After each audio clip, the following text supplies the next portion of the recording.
Hello, this is Coach Ken Clemens, head football coach with Liberty North Eagles. This is our weekly press conference. Last weekend we played Winnetonka High School and suffered a disappointing loss, lost 28-7. Committed 5 turnovers in the game, and that was pretty much the story of the game. I'd like to open it for questions. Can you recap the game a little bit? Well, you know, it was a game that we felt like we were the better football team. We felt like we were going to win. You know, when you are the better football team, there's really only one way you're going to lose, and that is if you turn the football over. We turned it over to them 5 times. The majority of those turnovers gave them the ball in our territory near the end zone. We gave them very short fields. We held them out of the end zone a few times after giving them a 10-yard field, a 15-yard field. But the turnovers, mishaps, they came in every form. A mishandled punt, a fumbled snap, an interception, fumble, catch and fumble after a big play. So, that night, unfortunately, comes around from time to time, and when you've coached the game long enough, you just hope that when it comes around against a real bad football team, so you can go ahead and win the game anyway. But Winnetonka's good enough to beat you if you don't take care of the football, and they beat us. What do you want your guys to take away from this week? Well, got to be mentally tougher, dealing with distractions, got to take care of the football. We really haven't had a big history this season of turning the football over. It was a little bit of a surprise, and sometimes the ball starts rolling the wrong way on you, and you just got to keep plugging away and try to get it to roll back to you. Who do you think stood out in the last game? Well, we had, a lot of young men played hard and played well. The offensive line blocked well. Defensively, the entire defense played well. I mean, we put them in bad situation after bad situation. It's really hard on a defense when they get a 3 and out and they stop a team. The team punts to you, and then you drop the punt. They get the ball right back right there. It's hard on a defense when you get the ball and your first play, you drop the snap and the other team picks it up and runs it back to your 30-yard line. The defense was playing with their backs to the end zone constantly, and they did a great job doing it. Stopped the run really well. Had a couple of coverage mistakes, but overall defensively, our defense is getting better every week. We just need to take care of the football on offense. Coach, this week is senior night against Platte County. Anything you want to say about Platte County and your upcoming opponent? Well, Platte County's got a good team. I mean, we knew coming into the season that we've got a 6-game stretch here where all the games are toss-ups, and when you're playing 6 games in a row and every game is a quality opponent, you have to do all the little things right to come out of it successful. Platte County plays real fast defense, real hard defense. They stop the run really well. Offensively, they're a spread style football team, but their strength is in their running game. They've got an excellent offensive line. It's another good football team, another big challenge for us, and we're going to need to find out what we're made of in terms of coming back from a few really big disappointments this last week. What are you looking forward to as the season goes on? Well, we always look forward to an opportunity to compete. I still don't believe that we've put together a perfect football game. I don't think we've played our best football yet.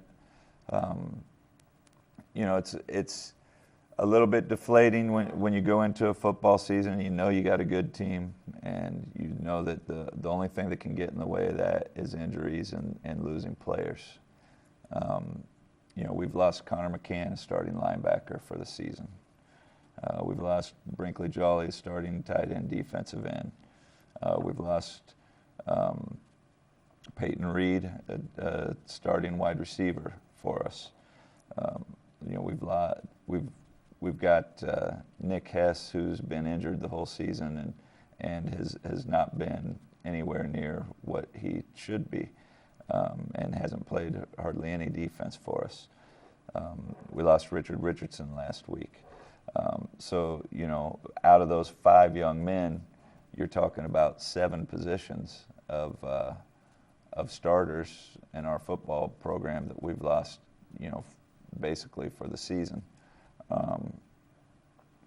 So when we talk about what we're looking forward to, we would love to see some young men step up, and we have good football players to replace those in those 7 positions. We'd like to. I look forward to who's going to step up and take advantage of this opportunity and run with it. Sorry to jump around a little bit, but looking back on your game against Winnetonka, how do you think it affected your game plan to resume the game in the morning because of the weather? Well, I think that the weather was probably the best thing that could have happened to us under the circumstances. We were, all 5 of those turnovers happened in the first 2.5 quarters. So we were kind of grateful for the rain to come and bail us out. We thought maybe the next day would be a new day and things could be different. And, I think that there was a general sense among our kids that, 21-7 with 10 minutes left, we weren't going to get it done anyway. And so, but they went out and played hard, but we'd already dug the hole. Information about Richard Richardson you can tell us? Nope. But, I will tell you that he's a great young man, that not all of our kids are the same or come from the same backgrounds in life. Not all of our kids have been presented with the same opportunities. And we're here in education to help young men and young women find their voice. Some young men and some young women have a more difficult situation to find that voice in, and as adults we need to be certain that we're working hard and diligently on behalf of those young people. How do you keep your guys motivated after a loss? Well, that's a good question. Losing in football is probably harder than losing in most sports. I was a basketball player, baseball player, and when you get 35 games to play and you can play 2 or 3 games a week and things like that, losing isn't quite as painful as it is when you practice 100 times for every one game, it seems like. You're practicing for months and months and months, and then you get 9 regular season games. You just got to keep going back to work, keep explaining to them of what they have ahead of them, of what they're capable of. You have to look in the mirror and explain that to yourself sometimes too. But losses are very disappointing, and especially losses that come in the fashion that this last one came in, because when you're the better football team and you hand a ball game over, especially a critical ball game, a conference ball game, it's a tough one to recover from mentally, absolutely. But best way to recover from it is to win the next one. Coach, can you talk about Marvin Shoemate and how he stepped up in the role? Marvin did a nice job running the ball, filling in for Richard. We've known that we had several young men who can run the football well, and Marvin came in and took care of the ball. Didn't fumble it, ran it hard, ran it north-south the way he's built to run it. We believe that we still have a good running back.